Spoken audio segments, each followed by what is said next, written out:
2023 के चुनाव में लगातार आप पार्टी मेहनत कर रही है, मध्य प्रदेश में क्या लग रहा है सर इस बार मध्य प्रदेश में जब से हमने बहुजन राज अधिकार यात्रा भाजपा कांग्रेस की जनविरोधी नीतियों का षड्यंत्रों का पर्दाफाश और ओबीसी समाज को इस प्रदेश में 33 साल मंडल कमीशन की रिपोर्ट लागू हुए हो गए 27% आरक्षण नहीं मिल रहा है और इसके लिए काफ़ी लंबे समय से ओबीसी समाज संघर्ष कर रहा है। पर भारतीय जनता पार्टी और कांग्रेस दोनों ही इनके वोटों को तो लेना चाहती है पर उनको हक नहीं देना चाहती है। और इस बात को ओबीसी समाज ने महसूस किया है कि मंडल कमीशन की रिपोर्ट भी अगर लागू हुई थी देश के अंदर तो मानवर साहब कांसीराम जी और माननीय बहन कुमारी मायावती जी के संघर्ष और बहुजन समाज पार्टी की जो 1989 में 3 सांसद जीते थे उनके समर्थन के बाद ही मंडल कमीशन रिपोर्ट लागू हुई थी। सिर्फ बहुजन समाज पार्टी दिला सकती है और ये बात हमने प्रमुखता से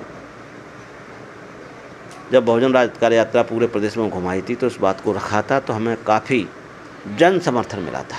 ओबीसी समाज को कुछ समझ आई आपकी बातें? ओबीसी समाज के लोगों ने हमें इतना समर्थन दिया है कि इस बार हम बहुजन समाज पार्टी के विधायकों को जिताने का काम करेंगे और एहसास हो गया है इस प्रदेश में कि इस बार बहुजन समाज पार्टी के बगैर किसी की सरकार नहीं बनेगी।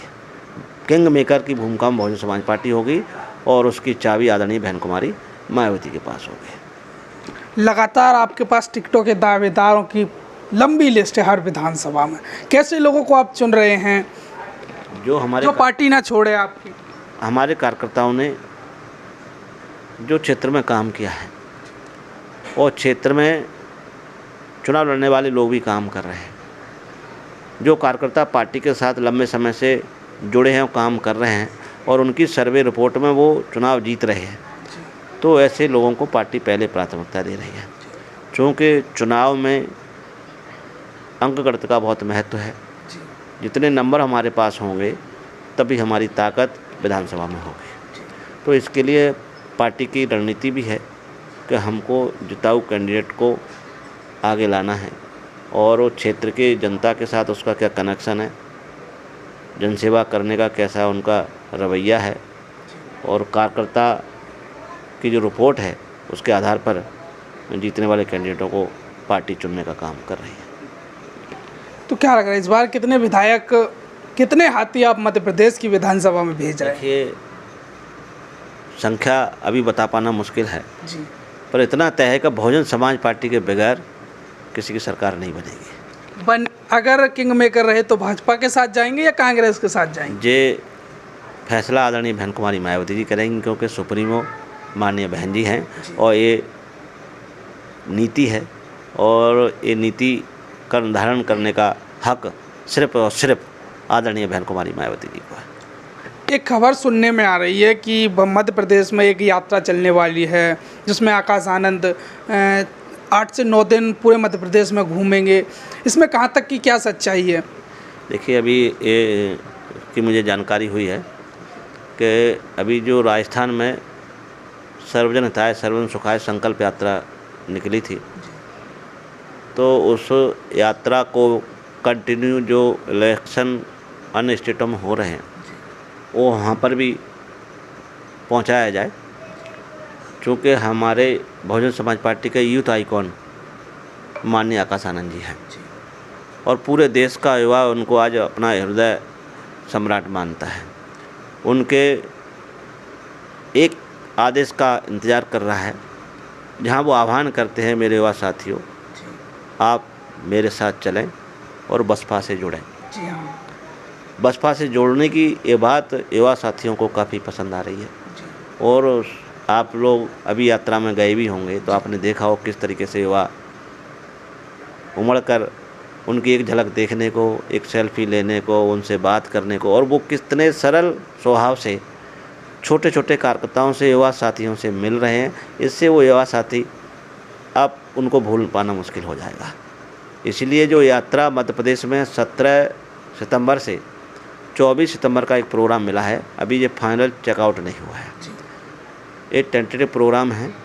इसकी पूरी रूपरेखा बनाई जा रही है और कहाँ से शुरू होगी और कहाँ इसकी नुक्कड़ सभा होगी, कहाँ पर स्वागत होगा, कहाँ पर स्टे होगा, ये पूरा प्रोग्राम चेकआउट किया जा रहा है। जल्दी आपके सामने आ जाएगा। पर यह तय है कि यात्रा मध्य प्रदेश में होने जा रही है, क्योंकि हमें यात्रा से जो पहले गांव-गांव यात्रा निकाली थी, करीब हम 700-800 गाँव में पहुंचे थे, तो उस यात्रा से हमें इतना जन समर्थन जो मिला, और जो कांग्रेस के जो 20 साल पुराने जो पट्टे बांटे थे, उन पट्टों के जो कागज़ के टुकड़े लेकर लोग हमारे पास ग्राम में जब पहुँचे तो निकल कर आए, तो उससे भी उनको बड़ी उम्मीद जगी है कि कहीं ना कहीं हम इस बार बहुजन समाज पार्टी के साथ चलें। जो काम हमारा कांग्रेस पार्टी ने नहीं किया, क्योंकि उन्होंने हमें ज़मीन का टुकड़े का लालच दिया, तो उसका एक कागज़ दिया, पर कागज़ के बाद वो ज़मीन का टुकड़ा नहीं मिला। और भारतीय जनता पार्टी की सरकार में उन्होंने कई बार पुलिस से और सरकार से गुहार लगाई, पर उनकी कोई मदद भारतीय जनता पार्टी ने नहीं की। तो जो परिवारों के साथ ये बीती है, वो सारे के सारे परिवार हमें ग्रामीण जब यात्रा के दौरान हम पहुँचे और मिले, तो उन्होंने संकल्प लिया कि इस बार हम बहुजन समाज पार्टी के साथ होंगे। सर, एक सोशल मीडिया पर खबरें चलती हैं आकाश आनंद जी के बारे में कि आकाश आनंद जी विरासत में राजनीति मिली है, उनको राजनीति करना नहीं आता है, क्या सोचते हैं बहुजन समाज पार्टी की? देखिए, बहुजन समाज पार्टी में विरासत में किसी को कुछ नहीं मिला है। माननीय आकाश आनंद जी, ये उनका सौभाग्य भी है कि वो माननीय बहन जी के भतीजे हैं, पर राजनीति उनको विरासत में नहीं मिली है। अगर विरासत में मिलती तो 25 साल के बाद लोकसभा का चुनाव लड़ते, विधानसभा का चुनाव लड़ते, MLC बनते, राज्यसभा बनते। अभी तक तो नहीं बनाए गए, तो कैसे कह सकते कि राजनीति विरासत में मिली है? या राजनीति में आपको विरासत में राज्यसभा का सदस्य बना दिया, या MLC बना दिया, या सांसद बना दिया।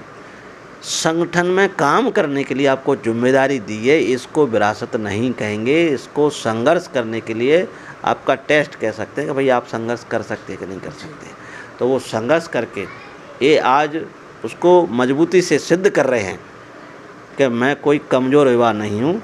माननीय बहन जी ने जिस भरोसे के साथ मुझे जिम्मेदारी दी है, तो उस जिम्मेदारी का निर्वहन मैं पूर्ण संघर्ष करते हुए उनको ये सिद्ध करके दूंगा कि आपका भरोसा बहुत अच्छा भरोसा है और इसका रिजल्ट आपके सामने होगा। सभी लोग इस बात को एक्सेप्ट कर रहे हैं कि माननीय बहन जी का निर्णय हमको स्वीकार है, और इस युवा से पूरे प्रदेश ही नहीं देश के युवाओं को एक उम्मीद है। और ये लोग जो कहते हैं वो कहीं ना कहीं प्रभावित लोग हैं। कांग्रेस, BJP या चमचे तमाम ऐसे घूम रहे हैं जिन्होंने तमाम सामाजिक संगठन बना लिए हैं इस नाम पर कि हम समाज सेवा करेंगे, और चुनाव के समय पर वो संगठन के माध्यम से लोगों का सौदा करने का काम करते हैं। तो ऐसे लोगों को सबक भी सिखाना है, और इसका समय समय पर माननीय आकाश आनंद जी मुँह तोड़ जवाब भी दे रहे हैं सभी जनता के सामने, और जनता ये महसूस कर रही है कि उनको संघर्ष मिला है, अभी विरासत कुछ नहीं मिला। एक खबर सोशल मीडिया पर लगातार चल रही है अब कि बहुजन समाज पार्टी कैसे सत्ता में आएगी। 4 साल तो घर रहती है, 6 महीने घर से बाहर निकलती हैं, तो कैसे सत्ता में आएंगे? देखिए, इसका जो मीडिया है, हमारे स्ट्रीम मीडिया, उसका बहुत बड़ा रोल होता है। और मीडिया बहुजन समाज पार्टी की बातों को अनदेखा करता है, उनके संघर्ष को अनदेखा करता है। अभी मैं सागर में गया, अभी भोपाल में प्रोटेस्ट हुआ, 80 दिन बहुजन राज अधिकार यात्रा निकली। आप बताइए मीडिया ने कहाँ कवरेज किया? अब मीडिया के पास कहीं ना कहीं बड़ा मैनेजमेंट, बड़ा पैकेज होता है, वो हमारे पास रहे नहीं, क्योंकि बहुजन समाज पार्टी तो गरीबों के सहयोग से चलती है। उनका जो भी सहयोग राशि सदस्यता के रूप में मिलती है, जो कार्यकर्ता इस मूवमेंट को चलाना चाहते हैं वो आगे आते हैं, उनके परिवार के लोग इस मूवमेंट को चलाने के लिए सहयोग करते हैं, अपने खून पसीने कमाई माननीय बहन जी के हाथों में देते हैं, उससे मूवमेंट चल रहा है। तो फिर हम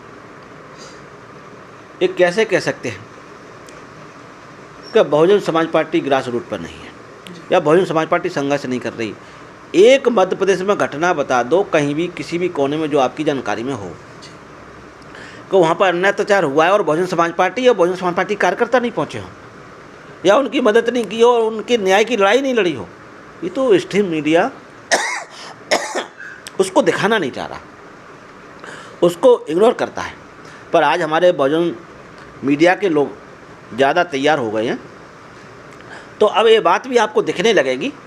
जैसे अभी सागर की घटना आपने जो भी बहुजन मीडिया के साथियों के साथ आपने देखा होगा, पर जो मेन मीडिया है वो चैनलों ने उसको कवर नहीं किया है, न दिखाया कि बहुजन समाज पार्टी गरीब परिवार को न्याय दिलाने के लिए रोड पर है। कांग्रेस का बता देंगे कमलनाथ ने टीम बना दी, इसके लिए वहाँ पर अब सर्वे करेगी, उनकी जांच करेगी, पर ये नहीं बताया कि बहुजन समाज पार्टी के प्रदेश अध्यक्ष माननीय बहन कुमारी मायावती के निर्देश पर उस पीड़ित परिवार को समक्ष उपस्थित होकर न्याय दिलाने के लिए संघर्ष किया, रोड पर पैदल मार्च किया, रोष प्रकट किया और महामहिम राज्यपाल महोदय के नाम ज्ञापन भी दिया और उस पीड़ित परिवार की आर्थिक मदद भी की। क्यों? कि इस परिवार के प्रति पार्टी के नेताओं का और पार्टी के विचारधारा का एक लगाव रहता है गरीबों के लिए, कि हम गरीबों के हर सुख दुख में उनके साथ खड़े हों। और इसीलिए बहुजन समाज पार्टी पूरे प्रदेश में, क्योंकि मैं पार्टी का प्रदेश का अध्यक्ष होने के नाते पूरे प्रदेश में कहीं भी कोई घटना चक्र होता है, कहीं भी अन्य अत्याचार होता है, तुरंत बहुजन समाज पार्टी का जिले का अध्यक्ष और बड़े पदाधिकारी और छोटे विधानसभा लेवल के कार्यकर्ता सभी इकट्ठे होकर वहाँ पर पहुँचते हैं और पीड़ित परिवार को जब तक न्याय नहीं मिलता, उसकी FIR नहीं होती, उसके साथ खड़े होते हैं। तो ये नहीं कह सकते कि हमारा संघर्ष जारी नहीं है। हमारा संघर्ष लोग दिखाते नहीं हैं, पर हमारे बहुजन मीडिया के साथी अब इस बात को ज़्यादा प्रचार प्रसार कर रहे हैं, तो अब जन जन तक और गाँव तक ये बात पहुँचेगी कि बहुजन समाज पार्टी सबसे ज़्यादा संघर्ष बहुजन समाज पार्टी करती है। गरीबों की लड़ाई सिर्फ बहुजन समाज पार्टी ही लड़ती है, और इस बात का उदाहरण आपको संसद में देखने को मिलता होगा।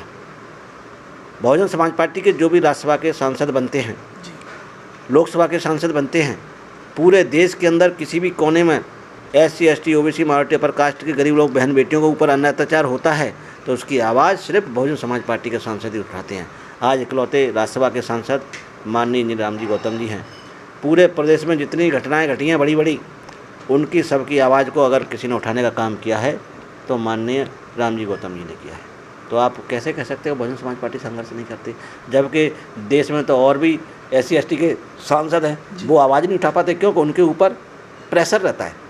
बहुजन समाज पार्टी का कोई भी विधायक किसी भी समाज का, किसी भी जाति का, किसी भी धर्म का हो, वो अन्याय के खिलाफ लड़ाई लड़ने का काम करता है, और इसका उदाहरण आपको सदन में देखने को मिल जाएगा। आप उनकी सदन की वीडियो देखिए, वो किस तरीके से गरीबों की और SC ST OBC minority upper caste के गरीब लोगों की लड़ाई लड़ने का काम करते हैं। इसलिए बहुजन समाज पार्टी की जो विचारधारा है, सर्वजन हिताय सर्वजन सुखाय, वो बिल्कुल कथनी करनी एक जैसी है।